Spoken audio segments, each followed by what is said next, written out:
This is White Plains Week, the weekly roundup of White Plains, Westchester, and world news. With John Bailey, editor and publisher of the daily internet newspaper White Plains Citizen Net Reporter, WPCNR.com. Jim Benerofe, editor and publisher of SuburbanStreet.com and WhitePlains.com. And me, Peter Katz, formerly with NBC, ABC News, and stations from Boston to Los Angeles. White Plains Week, what's happening? Who are the newsmakers? What's in store for the future? The views and opinions expressed on this program are solely those of the participants. White Plains Week is presented on Optimum Cable Channel 76, Verizon Fios Channel 45, and on the internet at whiteplainsweek.com, youtube.com, and wpcommunitymedia.org. Now, White Plains Week. Good evening, ladies and gents, and a jolly good evening to you on White Plains Week. This is John Bailey, and I'm back from my vacation. And boy, it was a good time to be out of the country, wasn't it? All those stupid elections. Well, we really enjoyed having you out of the country. Right, well, you know, and Peter Katz, of course, the anchor for all seasons, I forget, you know, after 2 weeks. And Jim Benerofe, the editor and also the Dean of White Plains Journalism on my left. And you know what I miss most? The headlines. Okay, and here are the headlines, the stories making news this week. County Executive Robert Astorino's administration ends with Latimer landslide. Astorino quits politics, Hillary Clinton soldiers with blistering critique of President Trump. County Board of Legislators now has 12-5 Democratic majority as their Democrats oust 3 Republican incumbents in Latimer territory. Catherine Parker reported new chair of Board of Legislators. White Plains Common Council approves French-American School by 5-2 vote as Nadine Hunt Robinson switches her vote. City sales tax up 0.5% after first 4 months of our fiscal year. County sales tax after 10 months is up 2%. 1.5%. 1.5%. On target for $521 million if the county matches last year's November-December totals. Extra revenue would erase need for leasing the airport. White Plains Hospital opens new reception and waiting area. Gannett Newspapers increases subscription price of Journal News 41%. Bernice Spreckman, former county legislator in District 14, dies. Right. Oh, it is 2% on the county. Okay, my mistake. Okay. It's 2% up on sales tax in the county. And let's go to the White Plains Week Rollo News Reel March of Time on the day after Thanksgiving. And look, that is the future of White Plains, ladies and gentlemen. The bicycle administration is back. Okay. Yes, back in power for another 4 years as... doesn't look like the White Plains train station. No, that is the Amsterdam train station. Ah, right, okay. that's what my first port of call, and this is one of my last. Next slide, and that is the incredible Habsburg Emperor's Summer Palace. It is one of the most incredible buildings you will ever enter, and a monument to wealth profligately spent. Yes. Amazing How does it stuff. compare to Mar-a-Lago? No, I mean, Mar-a-Lago is a shack compared to this, man. I'm telling you. But that gives Trump a new agenda. Oh, Right. a new goal. Okay. Right. But meanwhile, it was elections, but the first we want to get rid of the FASD issue once and for all because it has been approved. Oh, yeah, right, I mean, Jim? you're not getting rid of it. They have to build now. Oh, you mean it's not over? Providing... They're not digging in next week? Providing there's no court challenge. And Right, we don't know as we're recording this whether any of the opposition to this plan all along, which had threatened to go to court, You mean we might have to attend It's more gonna go to court. FASNY meetings? I don't know. Please, God. No. At any rate, the council situation, did though, approve it. yeah, they did approve it 5 to 2. 2. Right? Nadine Hunt Robinson saying that since the 15% moratorium was agreed to, that she's going to go along with that. And you should really watch her. Well, it's a 15-year. Actually, some thought it was 50 years. Some said 15 years. 15 and 50 can sound alike. Yes, but she reiterated the 50 in her statement. On paper, what it is essentially, FASNY agrees not to build beyond a certain portion of the land for at least 15 years. Right. So we'll see. And she mentioned in her speech, justifying her vote, that any development of that property would, of course, have to go under the usual thorough, intricate, absolutely Review. challenging seeker review. I guess we could assume that it will be 22 years because it will take them another 7 years. That's right, to approve the it. thorough review, ladies and gentlemen. But that out of the way. I mean, you know, all laughing aside about this, it was an incredibly long review period. Yes. The project now, as it stands today, as we're recording this, has been approved. Right. And so now what they need to do is come up with the final building plans, get all the permits, and then they can go ahead and break ground. And again, the association put out a statement, very low key, saying they're re-examining their position. Right. Instead of 5 words saying, we'll see you in court. Yeah. Instead of, okay. So now, of course, the city mayor was reelected. His 3 companions on the Democratic ticket, Justin Bresch, John Martin, and John Kirkpatrick, all reelected, not even close with their challenge. It was indeed a Democratic sweep in the city. It was a steamroll, that's why. And as usual in an off-year election, the turnout was comparatively light. I think just in my own recollection and figuring, it was slightly heavier than we would have expected. Something on the order of 25 to 30% turnout. But still, this is a democracy. 14% by Latimer. A lot of people, you know, just as in the past, ignore their right, ignore their democratic responsibility. Not Democratic Party, but as a democracy, the responsibility to get out and vote and have your voice heard. And you may recall that we interviewed now County Executive-elect George Latimer on our program People to Be Heard a few weeks ago.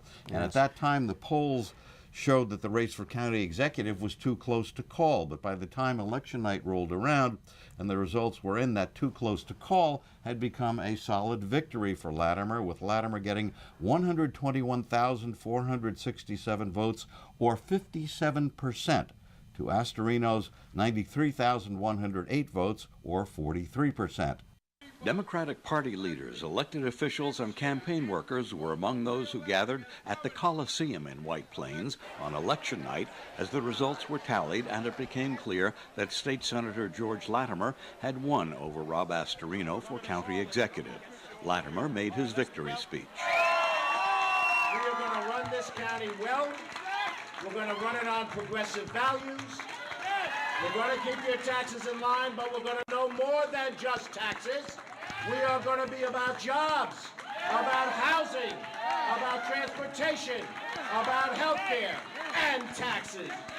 We're going to show you in Westchester what we're going to show you in the nation in 3 years. How to run America the right way. I asked him what Westchester businesses could expect from a Latimer administration. The Westchester County Association, the Business Council of Westchester, have people that have dynamic ideas about what should happen. And I think the county has to work with them rather than set up a separate shop of activities. And I see that the vision that these business leaders have can be the driving force with the county as a partner, that the county brings IDA support, that the county brings infrastructure support to join those efforts. And I also think we're going to do our very best to make a robust effort in the inner city economic development, so that 287 and I-684, the signature parts of Westchester, but what happens on the south side of Mount Vernon, what happens in the Sawmill River Road and the Nepperhead Avenue corridor in Yonkers matters, and in Portchester and Sleepy Hollow. And I think the business community is going to find that, Democrat though I may be, they're going to have a sound, intelligent business partner in the county government. Now, current County Executive Rob Astorino spoke at the Business Council of Westchester's dinner last Monday, and he was quite gracious in his remarks, a farewell. And as people were socializing, the civility between him and County Executive-elect Latimer was quite evident, in sharp contrast to the television ads and direct mail pieces both sides had put out during the campaign. The time for politics is well over. It is now time for governing, and my team and I stand ready and willing and able to help make the Latimer administration the best it can be for all of us in Westchester County.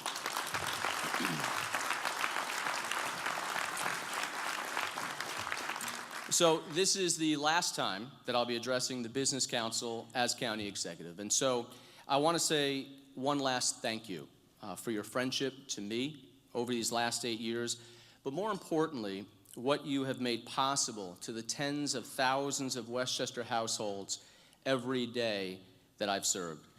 I came in office with now the radical understanding that businesses are not the enemy. Not small businesses, not mid-sized businesses, and not even, gasp, the mega corporations, constantly disparaged in the news media and sometimes trashed in our political discourse.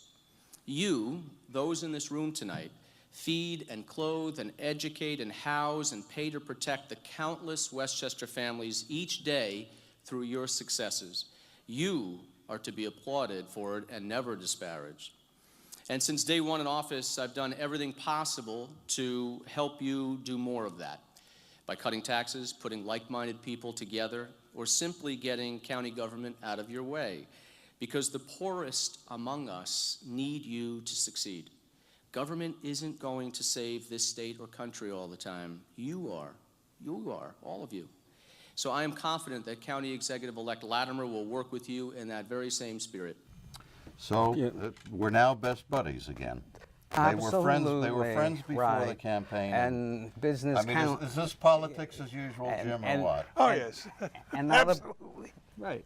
And Business Council is now all over Latimer, because they are going to have him. No, wait. The County Association is having Latimer speak about his policies in January. Yeah. How about that? And Latimer, you know, was certainly well acknowledged at the Business Council's event. Yes. And Marcia Gordon had been very close in cooperating with Astorino on various things, and I would anticipate she's head of the Business Council of Westchester. I would anticipate the same thing will happen with Latimer. And there were we have three new county legislators, and they are Kitley Colville above, and Nancy Barr up the upper right, and Damon Mayer, lower left, shown with Catherine Parker on election night, who, as the heiress of the Yonkers Tribune reports, will be the new chairman of the Board of Legislators. Once again, has he ahead of the pack on that one. And this gives the Democrats a 12-5 board majority, but who did they beat? Big names: Francis Corcoran, David Gelfar, the airport advocate, right? And Sheila Marcotte, who was budget person. I mean, those are big wins, and they really dwelt on the values campaign of Latimer. Well, so once again we see really a replication of what happened in White Plains, where Democrats had a big win here. Right. Milagros Lacona lost by a very sizable margin, perhaps a greater margin than I think we might have anticipated based upon her activity and the way she was getting out during the campaign. Right. But she tried. So Democrats now have picked up something at the county level, something they've been trying to pick up for many years. Well, knocking off Marcotte is a tremendous victory for the Democrats. Which shows that that even though politicians, you know, when elections are over, may be very, very friendly, you know, still there is always an element of rivalry Hillary Clinton, for example, has become more and more outspoken recently, and we all know about her election experience. She did retreat from the limelight immediately after the presidential election, but she still maintains the popularity which gave her over 3 million more votes than went to Donald Trump. And when she did a book signing at the Chappaqua Library not too long ago, they had to turn people away, as they did the other night in Rybrook. The Business Council of Westchester's annual fall dinner was held at the Hilton Westchester in Rybrook on November 20th. It set an attendance record. More than 900 were there for the event, as former First Lady, Secretary of State, and presidential candidate Hillary Clinton was presented with the Business Council's Global Leadership Award. Clinton was there for the entire dinner and interacted with many in the room, autographing copies of her book about the presidential campaign entitled What Happened.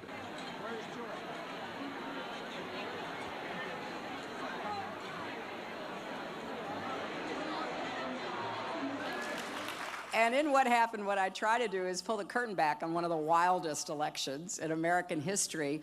And I don't mean the race for Westchester County Executive. When people ask me, well, how are you? I say, well, as a person, I'm okay. But as an American, I'm concerned. I'm also really very disturbed about the tax reform, so-called reform bill that is being rushed through the Congress. I'm concerned about it for many reasons, one of which is it takes direct aim at counties like Westchester. This tax plan manages to hurt so many people, and it really does bother me. So rushing through a tax plan that manages to bust open the deficit while targeting families in states like New York who already pay more in taxes for the services that we get. It is going to hurt Medicare, Medicaid, it's going to hurt education, it's going to hurt a lot of individual Americans and end up actually raising taxes on a majority of Americans. The forces that were at work in the 2016 election are still with us. It was a perfect storm, deep currents of anger and resentment flowing through our culture, a political press that was having a hard time figuring out how to cover what was important, the unprecedented intervention at the end by the director of the FBI, and the information warfare waged from within the Kremlin. Now, what we've learned about Russian interference should worry everybody, because it's more than alarming. It's a clear and present danger to Western democracy. It's right out of Putin's playbook.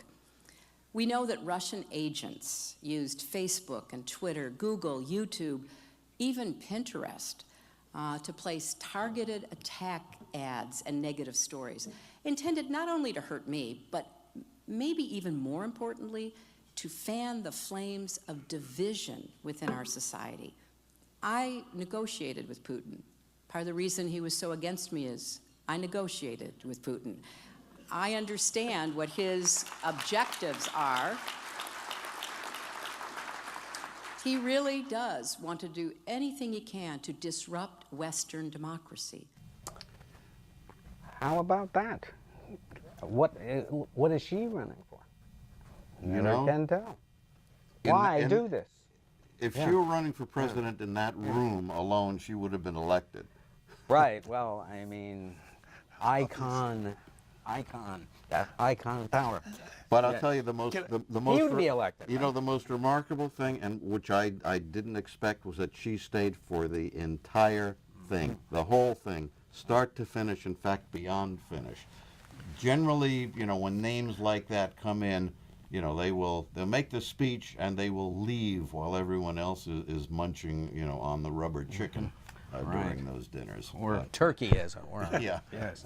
Now, a couple of things on the city. The sales tax recovered nicely in October. Those figures came in. The figure for October is up 10% in White Plains sales tax collections, and this puts them only, let's see, 0.5%, did I say? Yes. Yeah, 0.5% up after the first 4 months of our fiscal year, which is great going into the November, December big money months. So we hope they do good news to report, and the county is up too. Yeah, the county, 2% Yeah. is a lot More than 1/2 of 1%. Absolutely, And we still don't have anyone in government looking at what we have been asking about for a couple of years, I think, on this show. Yeah, why is the county doing so much better than White Plains? Absolutely. And one other thing about the business is that the new Tappan Zee Bridge, I went across it yesterday westbound at 1:15 p.m. and it was pretty backed up, heading right into where the bridge starts, slow going over it and slow coming out of it. Well, so far, the traffic jams are about the same as they always were. And of course, the proponents, will tell you, we'll just wait until we open. We're going to fix it. Well, it should have been completely, fixed in the design. It's the 287 that's the problem. But that pales compared to the problem a little bit south of here. And that is... Washington, you mean? Yes, Trump the president. Tell us. Oh, well, John, do you remember during the campaign when Donald Trump was unmerciful in his criticism of rival for the nomination Marco Rubio, because Rubio got a case of dry mouth and he had to take a sip of water from a bottle while he was delivering a televised Republican answer to President Obama's speech? Well, guess what happened when Trump was making a speech of his own at the White House, trumpeting what he said were the great results of his 12-day trip to Asia. You can't guess. We'll take a look at this. I am pleased that since January of this year, Japanese companies have announced investments in the United States worth more than $8 billion, 17,000 jobs. Thank you. Oh, they don't have water. That's okay. What? No, it's okay. Oh.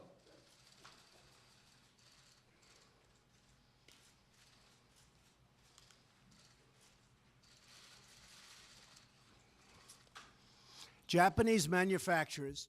By zooming in, we can see that after having campaigned on a platform of America First and ending trade deficits, he's not drinking a water bottled in America like Poland Spring or Deer Park or even Washington, D.C. tap water. He's drinking imported Fuji water from the Fuji Islands.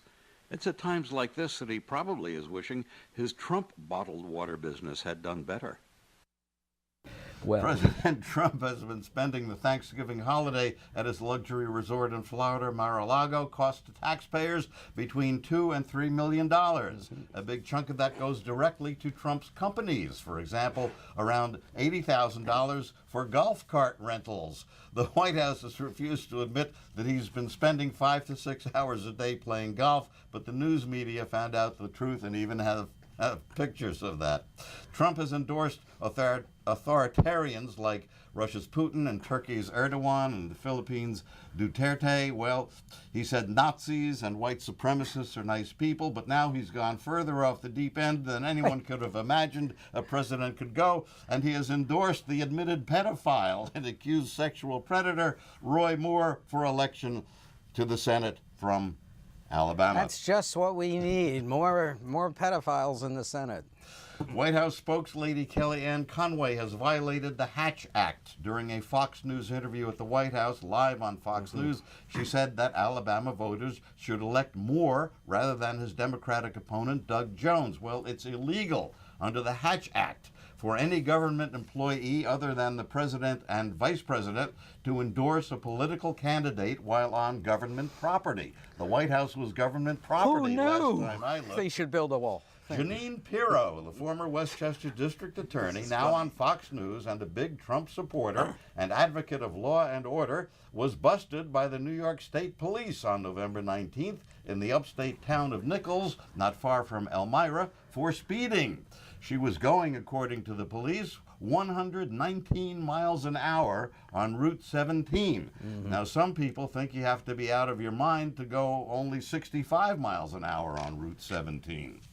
Special counsel Robert Mueller is reported targeting Trump's son-in-law Jared Kushner and Donald Jr., not just in the investigation of how Russia affected the election results, but also with respect to laundering mob money and lying to the FBI. Now, the New York Times reports this morning that Trump advisor, former advisor, Michael Flynn, Flynn's son, and Flynn's former business associate are now targets for Mueller. And according to the Times this morning, Flynn may now be cooperating with Mueller because the Times has learned that Flynn's lawyers told Trump's lawyers they can no longer talk with each other about the case. And that's what one side does when that side starts cooperating with the prosecutor. Yeah, singing like a bird. The Senate is expected to vote soon on its version of Trump tax reform, maybe as early as next week. The Trump administration tried to change regulations and allow rich hunters to bring into this country the heads and tusks of elephants they killed. There was an outcry from animal lovers and conservationists, and photos of the Trump kids posing with rare wildlife they had killed were plastered all over the media, including one especially disgusting picture of Donald Jr. holding an elephant's tail, which had been cut off. The administration now has backed down, saying they are reviewing the matter. Trump elevated Republican Ajit Pai to be chairman of the Federal Communications Commission. He used to be a lawyer for Verizon, and Pai is now pushing ahead to do away with what's called net neutrality. That basically means that the internet must be kept open and fair, and there must be access for all, and no one can be favored over anyone else. He also is working on eliminating the caps on ownership of radio and TV stations and newspapers, and that means that one company could, in theory, own everything. Octopus. They could own everything, in theory. Yeah. Former Trump campaign manager Paul Manafort, it turns out, made 18 trips to Russia, according to new reports. Jeez, I've only made one. Right. There's more, but there's always more. There's always more. But in the interest of good taste, we try. Did you have a good Thanksgiving, Jim? Oh, yes. I hope everyone in the audience had a good Thanksgiving. Yes, hopefully on an individual basis, we have something to be thankful for. The shocker of the week, the Journal News has raised the price of its print edition.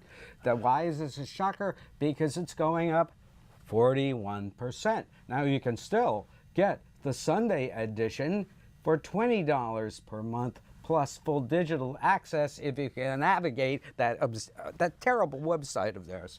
Now, so this is really interesting. What do you make of this, Jim?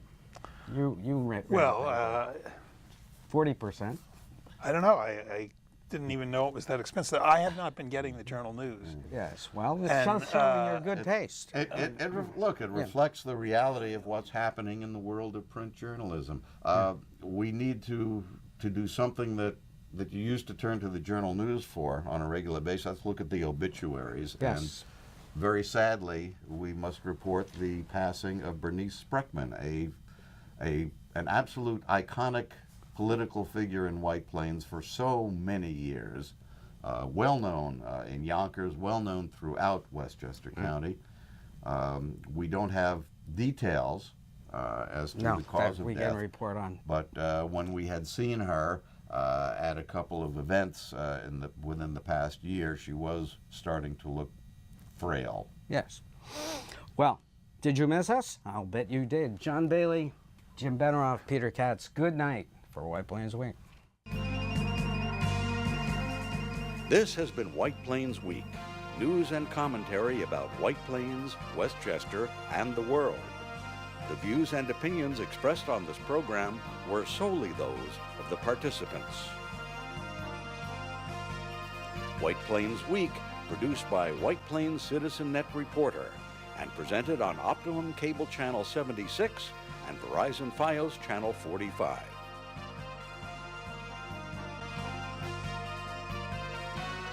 You may view White Plains Week anytime on the internet at whiteplainsweek.com, youtube.com, and wpcommunitymedia.org.